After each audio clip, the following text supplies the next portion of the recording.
The word America was derived from the first name of Amerigo Vespucci, who was an Italian explorer and cartographer.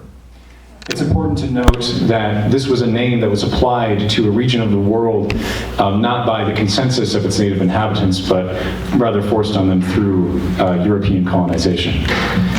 In any event, the Americas as we know them now are comprised of 2 continents and many affiliated islands. But if you remove the S and just say America, all of a sudden you're talking about one country in one of those continents. Presumably, the word American should refer to anybody who is a resident of a place called America. And that definition should apply to everyone who lives both in the northern and southern continent. And this is the reason for the development and use of the term US American to differentiate members of the United States. So why is the term America so often used to refer to the United States alone? Perhaps it has something to do with the United States' worldwide cultural influence. The 50 top grossing films of all time were either partially or fully produced in the United States.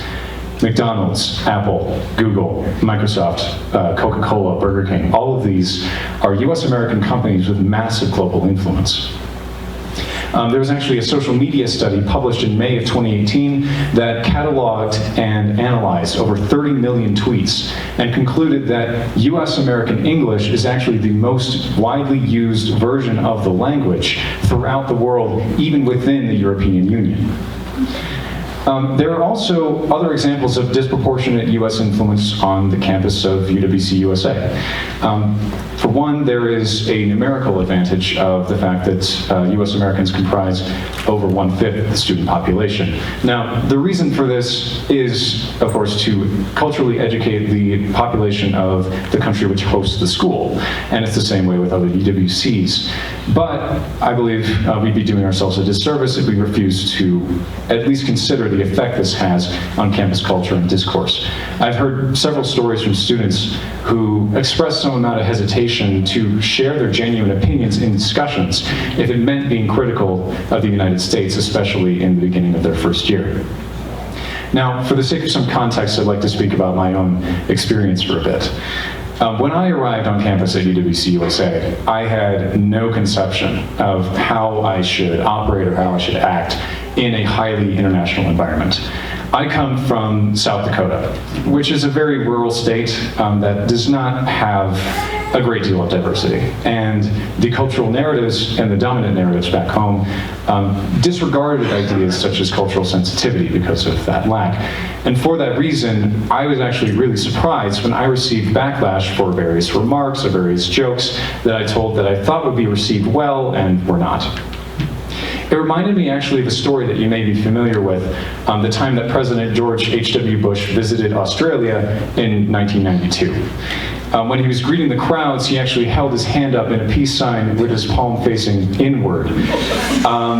And that may seem innocuous to US Americans, but that is actually akin to giving them the middle finger. And something that I very quickly learned, and I hope Mr. Bush has since learned as well, is that we have a responsibility to consider how our words and actions are going to be perceived, especially when we're interacting across cultures.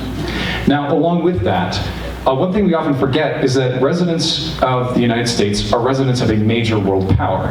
And although it's widely recognized that citizenship involves shouldering the civic duties of your own nation, we have and we bear a larger responsibility to the rest of the world because of that influence that we have. Now,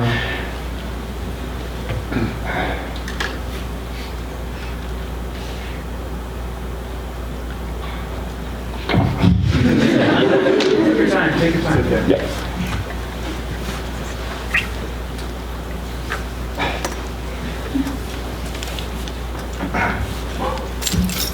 I have to pull out my script, hold on. Thank you for your patience.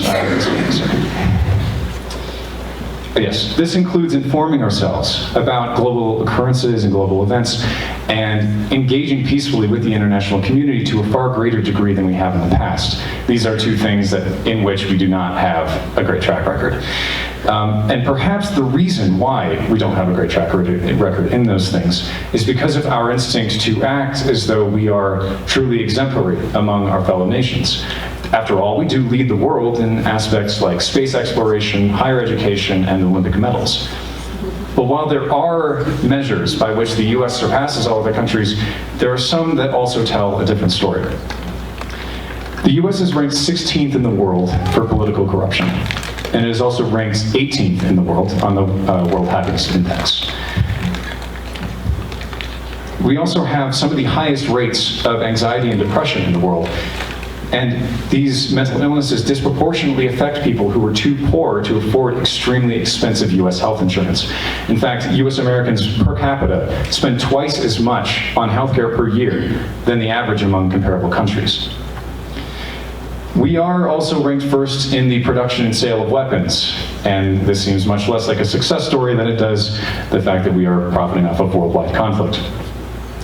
The American Public Health Association has produced many detailed reports of the devastating effects of conflict on civilian health, physical health, and mental well-being.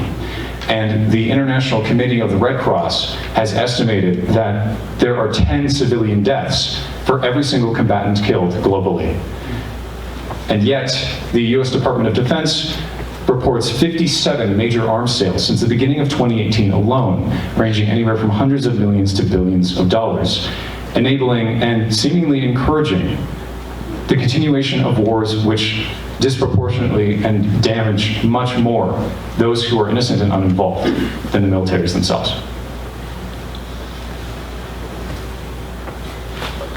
Meanwhile, since the year 1930, there have been 44 international treaties that the United States has refused to ratify, including those designed to eliminate gender discrimination, reduce corruption, outlaw torture, and my personal favorite example, the UN Convention on the Rights of the Child, a treaty designed to prohibit child soldiers and ban child prostitution and child pornography. In its original form that was proposed in 1989, this treaty was ratified by 196 parties. That is every single state in the world with the power to do so, except the United States. And apparently, we are very reluctant to cooperate when it comes to extremely important global resolutions. And the NGO Human Rights Watch has declared that reluctance problematic several times.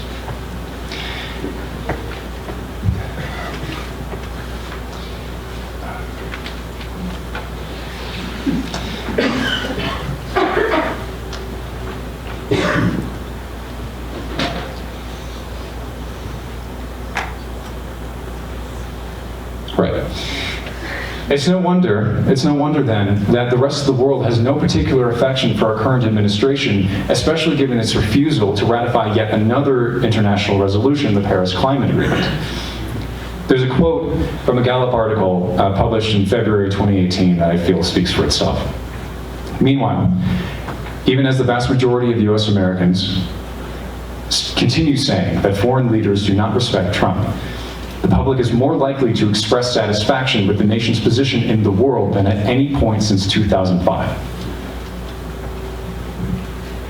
So, where does this leave us?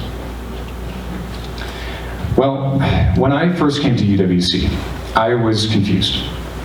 I had never seen anybody that was openly critical of the US or US policy. And it was just disorienting, and I didn't know how to react. And to be honest with you, for a while I became fairly defensive.